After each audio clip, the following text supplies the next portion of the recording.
मौजूदगी हमारी दिल्ली के इंडियन यूथ कांग्रेस से जंतर मंतर की तरफ जा रहे भीड़ों के साथ है।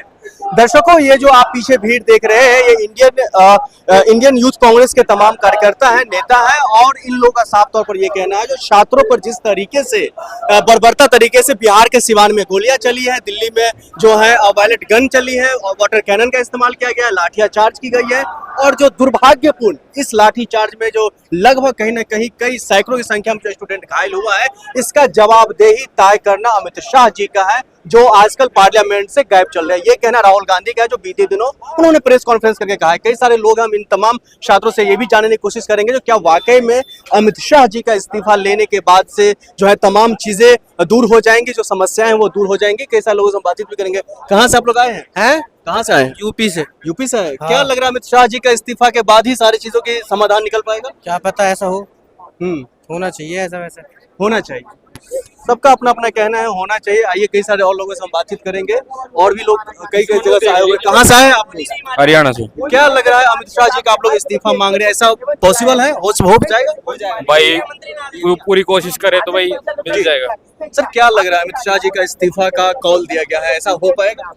देखिए, हो तो बीजेपी तो ये कहती थी, जैसा राजनाथ सिंह ने कहा था कि भाजपा में इस्तीफे नहीं होते, लेकिन जहां देश का युवा खड़ा हो जाता है वहां तो प्रधानमंत्री को भी इस्तीफा देना पड़ सकता है। तो अमित शाह तो अब छोटी सी चीज हो गई है, विकट गिरनी शुरू हो चुकी है, तो पूरी मजबूती से सड़कों पे लड़ाई लड़ेंगे तो इस्तीफा कौन सी बड़ी चीज है। लेकिन सवाल यह है जो अमित शाह जी का ही इस्तीफा क्यों?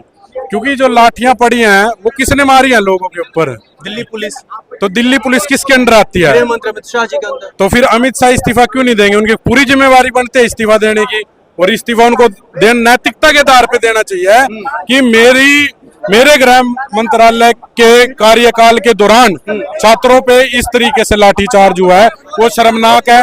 महिलाओं पर किस तरीके से, छात्राओं पे जिस तरीके से वार हुए, ये सोच नहीं सकते कि ये महाभारत चल रही थी क्या? वहाँ द्रौपदी का चीरहरण हो रहा था, या फिर ये एक सिंपल से एक लोकतांत्रिक देश में एक प्रदर्शन चल रहा था? तो ये दोनों चीज समझने वाली बात है। अगर थोड़ी सी नैतिकता भाजपा में, वैसे तो जिस दिन आरएसएस और भाजपा में चले जाते हैं नैतिकता खत्म हो जाती है, लेकिन फिर भी अगर किसी कोने में उनके भी परिवार है, कुछ छोटी मोटी थोड़ी सी नैतिकता बची हो, तो उनको खुद से इस्तीफा दे देना चाहिए। राहुल गांधी जी कल प्रेस कॉन्फ्रेंस में और संसद के अंदर में कह रहे मुझे बोलने नहीं दिया जा रहा है। प्रेस कॉन्फ्रेंस करके कहते हैं जब अमित शाह जी का हाथ पांव कांप रहे थे, जब वो गाड़ी में थे, वो संसद के अंदर नहीं आ रहे डर से। सारी भाजपा डरपोक है, यही तो कारण है। माफी नामे वाले लोग हैं, जब अंग्रेजों की गोलियां सामने होती थी ना, तो ये माफी मांग लेते थे। जो इनके आइडल है ना सावरकर जी, वो तो माफी की चिट्ठी लिख देते थे कि हमारे खिलाफ कुछ ना हो। तो ऐसे ऐसे लोग के वंशज कैसे होंगे? ये डरपोक लोग हैं। सिर्फ ये है, जब ये हाल हुआ है देश का, तभी तो ये ट्रंप जी के कहने पे अपना युद्ध रोक देते हैं। सर, अगर अमित शाह जी इस्तीफा नहीं देते, धर्मेंद्र प्रधान इस्तीफा नहीं दिया, संघर्ष लड़ा गया, छात्रों की जीत हुई, अमित शाह जी इस्तीफा नहीं देते तो आगे क्या करेंगे आप? ऐसे ही पूरी मजबूती से सड़कों पर लड़ाई लड़ते रहेंगे जब तक इस्तीफा नहीं होता। बिल्कुल, सड़कों पर लड़ाई लड़ते रहेंगे जब तक इस्तीफा नहीं होता है। अभी हम लोग जो तमाम प्रोटेस्टर के साथ जो प्रोटेस्ट जो कर रहे हैं इंडियन यूथ कांग्रेस के साथ आगे बढ़ रहे हैं, जंतर मंतर की ओर हम लोग बढ़ रहे हैं।